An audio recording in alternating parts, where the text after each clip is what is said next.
Bismillahirrahmanirrahim. Assalamualaikum warahmatullahi wabarakatuh. Selamat pagi teman-teman.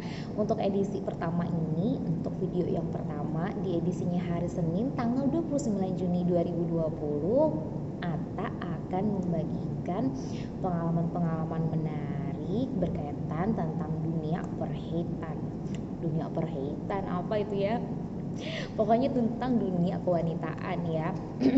Nah teman-teman, siapa sih di antara kita yang belum mengalami menstruasi? Tentu saja bagi wanita-wanita atau perempuan yang sudah melampaui usia untuk menstruasi pasti sudah mengalaminya. Kadang-kadang itu di rentang usia mungkin 9, ada yang terlalu dini biasanya kan, atau mungkin dari yang pada umumnya itu di atas 10 tahun, mungkin 11 sampai 12 tahun udah mulai head.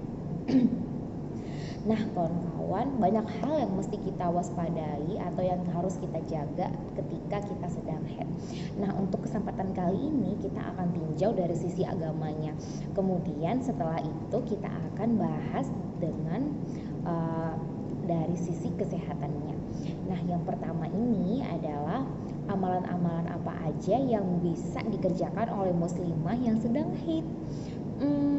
Kadang-kadang kalau lagi haid pengennya sendirian aja, pengennya cuman baring-baring aja, pengennya makan coklat terus, pengennya makan yang manis-manis, pengennya makan marshmallow, kadang-kadang juga pengen yang pedas. Aduh, besoknya marah, hari ininya nangis, besoknya diam, aduh senggol sedikit bacok. Nah gitu deh, apa-apa aja yang terjadi ketika kita haid itu dipengaruhi oleh hormon yang ada di dalam tubuh teman-teman semuanya. Nah hal itu adalah hal yang wajar selama kawan-kawan tidak mengalami yang namanya sebutan yang terlalu sakit gitu ya, atau yang mengakibatkan teman-teman itu bisa pingsan. Punya nggak teman-teman yang temennya yang kalau misalnya lagi haid sampai pingsan? Atau dulu punya waktu di SMA kalau nggak salah ada teman-teman yang head itu sampai sakit banget. Nah kayak gitu ya, itu yang mesti teman-teman waspadai. Mungkin ketika head harus minum air hangat gitu kan, atau minum jamu gitu ya, biar lebih optimal. Oke, kita akan skip itu dulu, itu rencananya akan di second video. Nanti untuk video yang keduanya Ata akan share tentang apa-apa aja sih yang harus kita lakukan ketika kita lagi haid dari tinjauan kesehatan. Kawan-kawan sahabi ya, Cailah, udah ada panggilan baru ya. Memang dari dulu tuh kepengen banget buat channel yang bisa buat share-share kayak gini, karena dulunya tuh pernah kerja di dunia radio gitu kan. Ketika udah sibuk malam melintang, jadi lupa dia dengan radio. Akhirnya kepikiran lagi deh, kenapa nggak buat channel YouTube yang benar-benar bisa buat share, dan ya memang dari seginya cewek-cewek aja gitu kan, atau dari segi-segi yang Ata suka aja gitu. Nah selain dari Sahabia Center ini, Ata juga punya satu channel lain yang kita bangun bersama suami, ya baru juga sih, teman-teman juga boleh lihat ya di Edutab Official 92. Oke. Nah pasti Pak suami bahagia banget nih ketika udah dipromosikan YouTube-nya. Nah kawan-kawan, balik lagi, dalam segi Islam itu tidak ada satupun argumen untuk perempuan yang sedang dalam kondisi tidak suci atau haid untuk meninggalkan amal-amalan sunnah atau beribadah yang mendapatkan pahala banyak gitu kan. Perempuan yang sedang haid diharamkan untuk melakukan sholat, puasa, tawaf, dan membaca Al-Quran juga nggak boleh. Menyentuhnya aja nggak boleh. Oke, lalu apa aja sih yang bisa kita kerjakan bila tamu kita ini sedang datang? Kawan-kawan, jawabannya itu banyak banget. Jadi bukan berarti ketika kita sedang tidak suci atau sedang berhalangan, sedang menstruasi, kita tidak bisa mendapatkan pahala-pahala yang Allah janjikan gitu ya. Apa aja? Nah, yang pertama, tentu saja hal yang paling amat sangat mudah adalah berbanyaklah istighfar untuk memohon ampunan kepada Allah. Nah kawan-kawan, tidak ada satupun di dunia ini orang yang tidak berdosa gitu ya. Termasuk kita semua adalah orang yang pernah melakukan dosa, tetapi Allah berikan ampunan. Contohnya saja Rasulullah Shallallahu Alaihi Wasallam, beliau itu sudah Allah jamin gitu ya, bahwa dijadikanlah suci, tidak berdosa, atau telah Allah berikan ampunan gitu kan. Tetapi meskipun demikian, meskipun Rasul telah dijanjikan dengan hal-hal yang sangat istimewa yang tidak akan pernah orang lain dapatkan, tetap saja Rasulullah Shallallahu Alaihi Wasallam menjaga ibadahnya kepada Allah gitu kan. Rasul tidak pernah meninggalkan ibadahnya, Rasul tetap menjaga akhlaknya, Rasul tetap saja berlaku baik kepada siapa saja. Nah, bagaimana dengan kita, orang-orang yang benar-benar Allah berikan cobaan untuk melihat kesungguhan kita dalam beribadah, orang-orang yang Allah beri selalu peringatan gitu kan, untuk meneguhkan hati kita, untuk menguatkan kita di dalam jalan dakwah ini, di dalam kehidupan kita ini. Lalu tentu saja kita sebagai hamba Allah, kita harus selalu beristighfar, memohon ampunan kepada Allah gitu ya. Kawan-kawan juga bisa baca surah-surah pendek gitu ya, untuk sambil mengingat gitulah ya, mengingat hafalannya. Kalau lagi di atas kendaraan, pergi dari rumah sampai ke kantornya atau ke kampusnya, kawan-kawan bisa sambil murajaah atau mengingat-ingat lagi hafalan teman-teman. Oke.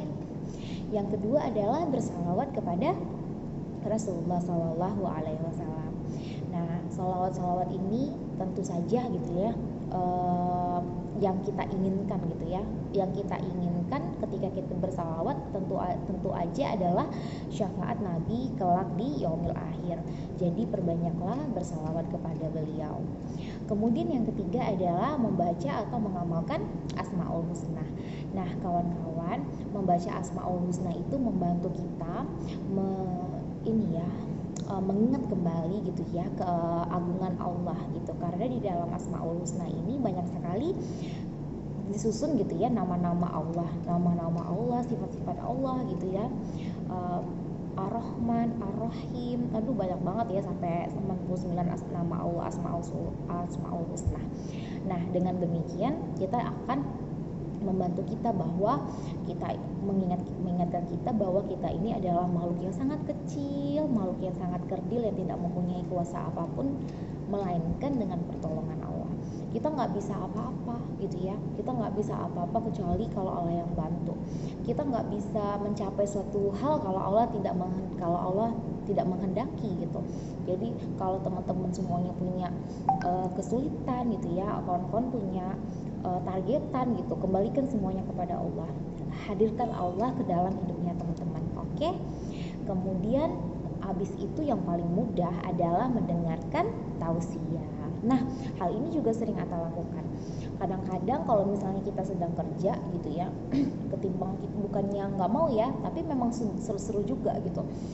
Ketimbang kita dengerin lagu yang notabene kita juga perluin itu kadang-kadang untuk merefresh, apalagi instrumen-instrumen yang mungkin yang bisa buat relax, tenang gitu ya. Tapi lebih menyenangkan lagi apabila kita mendengarkan murotal gitu kan. Kalau Atta putarnya dari juz 30.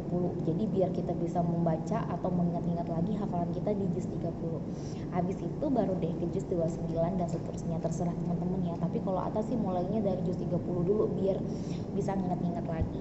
Nah, setelah itu yang paling enak itu adalah mendengarkan tausiah, karena banyak sekali gitu kan ustazah atau ustaz-ustaz kita yang sudah luar biasa pengalamannya, yang juga banyak sekali direkam dan diabadikan di dalam YouTube sehingga kita bisa melihat kembali kajian-kajian mereka.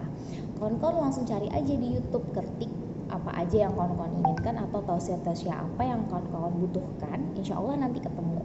Nanti kalau udah ketemu kita bisa sambil kerja sambil dengerin tausiahnya, dapat kerjaannya selesai, ilmunya juga dapat. Oke. Nah, kawan-kawan, setelah itu adalah memberi pengetahuan agama. Hal ini bisa dikerjakan lewat cara bertolabul ilmi seperti menghadiri majelis taklim, berbagi mengenai pengetahuan agama pada beberapa orang yang berilmu atau teman-teman sebaya kita. Nah, kawan-kawan, mengapa hal ini sangat penting sekali? Tapi kalau misalnya udah zaman-zaman COVID-19 kayak gini udah terbatas ya kajiannya. Yang kajian-kajian juga kayaknya pada vakum, jadi dialihkan kepada virtual gitu ya, kepada Zoom meeting atau yang lain-lainnya. Yang penting bisa ketemu kajian online udah alhamdulillah. Nah, kawan-kawan, kenapa hal ini sangat penting sekali? Karena memberi pengetahuan agama itu sama dengan mensyiarkan agama kita sendiri. Kawan-kawan jangan minder, aduh saya nggak punya ini nih, saya nggak punya pengetahuan yang banyak. Jadi kapan dong? Kalau misalnya tunggu pengetahuannya banyak, emangnya kita bisa jamin kalau hidup kita bakalan panjang, kalau umurnya bakalan panjang terus gitu kan, sampai ratusan tahun atau sampai ya Allah sampai 80 tahun aja udah syukur gitu kan. Nah, jangan tunggu gitu, jangan nunggu, tapi ketika kawan-kawan dapat ilmu cepet sebarin, ketika teman-teman dapat ilmu lagi cepet sebarin gitu. Jadi saling menyebarkan, saling berbagi tentang hal-hal yang baik. Jadi insya Allah kebaikan itu bukan hanya teman-teman aja yang punya, tapi yang lainnya juga. Nah, kadang-kadang kan begini kan, memang biasanya kayak gitu, tapi nggak apa-apa deh ya. Kadang-kadang tuh kita ketika mau berubah, ada aja teman kita yang, atau siapa aja deh ya, yang bilang, aduh kok lu jadi nggak asik gini sih, kok kau nggak asik sih, nggak sedap, nggak seru kau nih, misal gitu ya. Atau ih kamu nih jangan gitu dong, kan kita biasanya sama-sama gitu kan. Nah, banyak sekali ekspresi yang teman-teman kita hadiahkan gitu kepada kita. Nah, itu nggak masalah, never mind gitu, you just skip aja gitu. Karena yang menjalani hidup itu kita, yang orang yang komentarin itu orang lain. Allah yang nentuin, kita yang jalanin, orang yang komentarin ya. Oke. It's a good phrase. Tapi ya bukan kayak gitu. Meskipun orang lain mengomentarin apapun yang terjadi dalam hidup kita, ya udah lewatin aja, skip aja. Kita nggak perlu itu. Kecuali adalah komentar-komentar bagus, komentar-komentar positif yang akan menunjang lebih bagus gitu ya diri kita ya, performa diri kita lebih pakem. Tetapi kalau misalnya kitanya menjadi lebih baik, tapi teman-teman kita atau siapa aja malah menahan kita untuk tidak menjadi lebih baik, nah kawan-kawan mungkin bisa menjelaskan kepada teman-temannya dengan baik, mengapa saya berubah, mengapa saya pengen hijrah, kenapa saya pengen berhenti untuk melakukan hal-hal yang maksudnya kurang bermanfaat dan sebagainya, kayak gitu kan. Nah, itu bisa teman-teman sampaikan kepada temannya dengan cara yang ahsan, cara yang baik, cara yang lemah lembut, bukan cara yang bentak-bentak. Karena dalam Islam itu kita tidak diajarkan untuk ini ya, akhlaknya buruk gitu, enggak, tapi kita diajarkan untuk berlemah lembut kepada siapa aja. Kawan-kawan, kembali lagi Ata ingatkan, kita ini semuanya punya apa ya, cerita masa lalu gitu ya, cerita masa lalu atau hal-hal dulu yang masih kita dalam kondisi jahil gitu ya, masih belum didekatkan sama agama kita, hati kita masih keras, belum lembut. Tapi ketika kita sudah ingin berubah, maka tangkaplah hidayah itu dengan sangat cepat gitu, tangkaplah hidayah itu dengan sangat amat bahagia gitu. Karena belum tentu, kita nggak ada yang bisa jamin apakah hidayah itu datang lagi ke kita atau enggak, kayak gitu. Nah, that's why memberikan gitu pengetahuan agama kepada siapa saja, meskipun Anda masih kecil, teman-teman masih kecil, misalnya masih remaja gitu kan, ngasih tahu sama ibunya misalnya, ya berpendapatlah dengan baik gitu, berbicaralah dengan baik gitu, sehingga ibunya nggak bilang, kau nih ya, mama ini udah makan asam garam, udah kau baru bulan nak makan mama. Nah, udah, kalau udah kayak gitu cuman kan, sana cakap lah contoh kan. Alright, jadi ya mesti berbahasa gitu ya, berbahasa, berbicara dengan lemah lembut gitu. Bagaimanapun kita bukan memaksakan kehendak kita kepada orang lain, kita hanya menyampaikan. Setelah itu terserah Allah. Kita hanya menyampaikan, Allah sudah menyaksikan. Setelah itu terserah Allah, apakah Allah membantu orang itu untuk berubah, apakah Allah menggerakkan orang itu untuk berubah atau tidak, atau Allah hanya membiarkannya di tempat yang sama, kan kita tidak pernah tahu. Nah kawan-kawan, itu adalah gambaran dari apa-apa saja atau amalan apa saja yang dapat muslimah lakukan ketika mereka sedang menstruasi. Kawan-kawan yang dirahmati Allah, semoga kawan-kawan selalu sehat dan selalu berbahagia setiap harinya. Yakinlah setiap ada kesulitan, 2 kali jalan keluar. Setiap ada kesulitan, Allah kasih 2 kali kemudahan. Ingat itu terus ya. Jadi semoga selalu sehat, kerjaannya lancar, rezekinya banyak, masalahnya tuntas, dan terus ibadahnya mantap. Terima kasih telah menyaksikan edisi pertama Ata di Sahabia ini. Aduh, deg-degan deh, rasanya kayak gimana gitu. Oke ya, nggak apa-apa. Nanti besok-besok setelah lagi free kerja, nanti kita mulai dengan masak-memasaknya. Atau udah ngelis beberapa resep yang mesti Ata share nantinya. Kawan-kawan akhwatifillah rahimakumullah, terima kasih. Afwan minkum. Kita tutup majelisnya dengan mengucapkan alhamdulillahirabbil alamin, subhanakallahumma wa bihamdika asyhadu alla la ilaha illa anta astaghfiruka wa atubu ilaik.